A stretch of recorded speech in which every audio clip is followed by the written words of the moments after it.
Senator Rubio. The federal government debt is so high that everybody owes $50,000.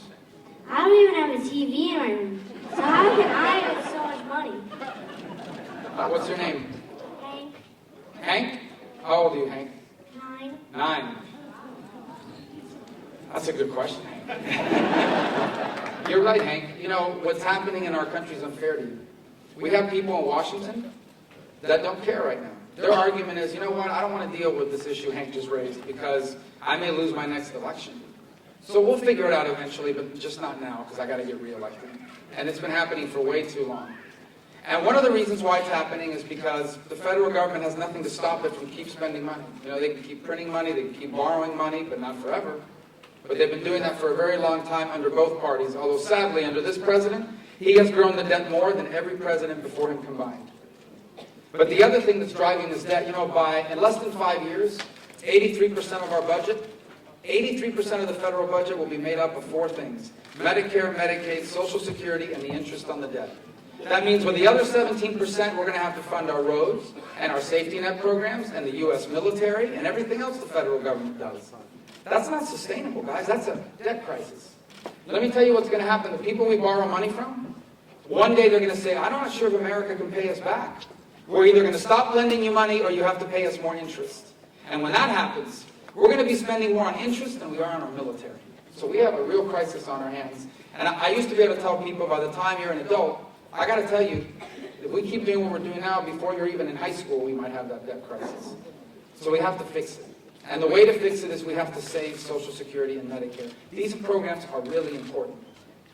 My father passed away in 2010 from cancer. I don't know what we would have done if there was no Medicare.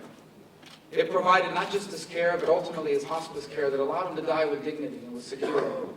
You know, my parents worked hard for many years, and every time they got a paycheck, the government took some money out of their paycheck and said, we're going to put this money into a special fund, and when you retire, we're going to take care of your health care, and we're going to pay you some of these benefits back so that you, when you retire, will be able to have a standard of living. Those programs are going bankrupt. Because when they were designed, there were 16 people paying in for every person retired. Now it's down to 3 to 1. Soon we'll be down to 2 to 1. So we have to fix those programs. Now here's the good news. The good news is we can fix those programs and we don't have to disrupt anything for people that are on it now or are about to retire. But here's the truth. Social Security and Medicare is going to look different for you and me than it does for the people that are on it now. When right now I'm supposed to retire when I'm 67. I'll have to retire at 68.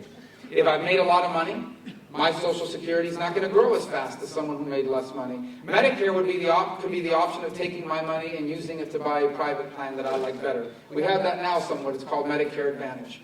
It's going to be the best thing in the world. It's just going to be a little different than the way it works for the people that are on it now. If we do that, we combine it by growing our economy in a robust and sustained way, then we can bring the debt under control. We're not going to have a debt crisis, and you're going to have a chance at the American dream. If we fail, we're going to have a debt crisis. So in your question is embedded how important this election truly is. It's why it's not an exaggeration to say that we are deciding the very identity of this nation. Because if we elect the wrong person, they're not going to deal with this issue. And it's going to collapse around us, and we're going to be facing a debt crisis. And an American debt crisis is not like a Greek debt crisis. Greece, nice country, important country. America is the most powerful and important economy in the world. If we have a debt crisis, it has a ripple effect in the entire global economy. And so one of the reasons why I'm running for president is to deal with this debt once and for all. For you and for my 4 kids, where are the other 3? Got like a walkout.